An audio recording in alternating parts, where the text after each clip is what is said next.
А попробуйте приготовить такое яркое тыквенное ризотто с хрустящим кусочком бекона, сливочным маскарпоне и свежим шпинатом. Это нежное солнечное блюдо скрасит ваши самые холодные и томные зимние вечера. Оно получается очень ароматным и насыщенным, благодаря шалфею, тимьяну и пармезану. Подавайте ризотто горячим, как основное блюдо, и оно идеально подойдет для романтического ужина.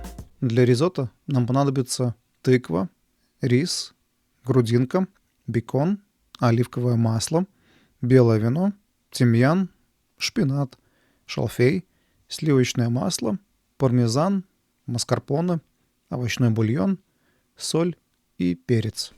Итак, берем противень, сбрызгиваем оливковым маслом, и первым делом я начну с приготовления бекона. Он пойдет на украшение блюда, поэтому лучше сделать его заранее. На одну порцию идет один кусочек, но у меня их в пачке 16 штук, и поэтому приготовлю сразу все. Они такие вкусные, знаете, и хрустящие, что долго не стоят. Далее запекаем в духовке, и очень важно, до хрустящего и коричневого цвета. Это влияет на вкус.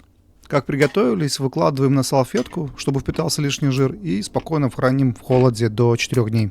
А прилипшие кусочки мяса к противню не смывайте, а залейте водой и соскребите, и потом используйте в качестве бульона, либо заморозьте на будущее.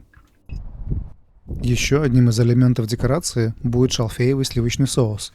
Он не только для красоты, но и добавит еще ореховой ароматной нотки и кисло-сладкого такого вяжущего вкуса, дополнительно обладающего антиоксидантными свойствами.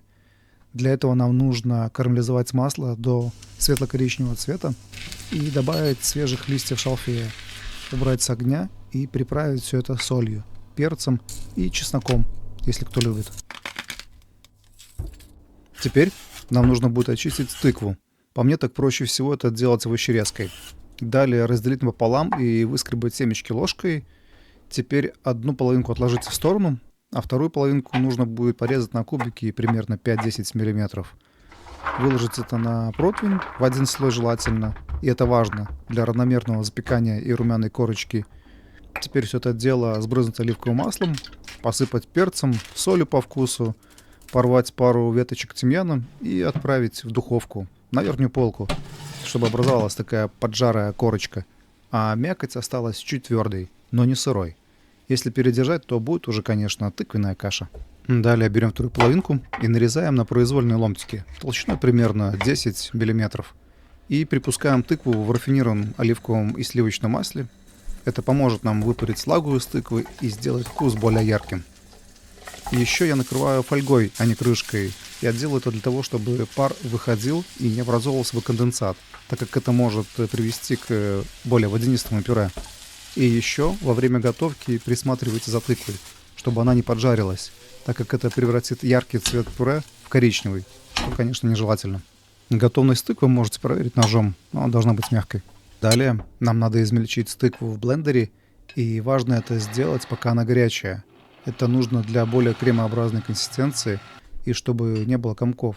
В результате у нас получается такая вот красота, и текстура, посмотрите, замечательная, шелковистая. Теперь нам надо нарезать грудинку на маленькие кубики. Ну и последняя из заготовок – это горячий овощной бульон. Но вот, когда все заготовки есть, можно приступать к готовке самого блюда. Берем сковородку и разогреваем с оливковым маслом. Добавляем нарезанную грудинку и обжариваем, это важно, до хрустящей корочки. Далее добавляем порванных листочков шалфея и тимьяна и сразу же глазируем сковородку сухим белым вином. Алкоголь выпарится и оставит вместо себя приятный кисло-сладкий вкус. Теперь добавляем заранее подготовленный рис, а видео, как его подготовить, смотрите по ссылке сверху. Либо можно использовать сырой, только надо самим будет откорректировать количество бульона и время готовки. Далее добавляем тыквенное пюре, хорошенько перемешиваем, добавляем овощной бульон, кусочки запеченной тыквы, натертый пармезан и в течение 2-3 минут тщательно перемешиваем для большего выделения крахмала и пока не уйдет лишняя влага. Ну и в конце добавляем сливочное масло, убираем ризотто с огня, добавляем листья шпината и все это тщательно перемешиваем. И пробуем блюдо на вкус. И добавляем перец и соль, если надо. Готовое ризотто сразу сервируем в глубокой тарелке.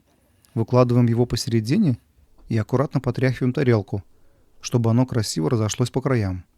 И протираем края тарелки влажной салфеткой от отпечатков. Далее в центре укладываем ложечку маскарпоне. Сверху посыпаем щепоткой черного перца. Добавляем кусочки запеченной тыквы, если остались. И теперь сверху на маскарпоне укладываем хрустящий бекон и веточку тимьяна. Еще можно пару листочков небрежно раскидать вокруг.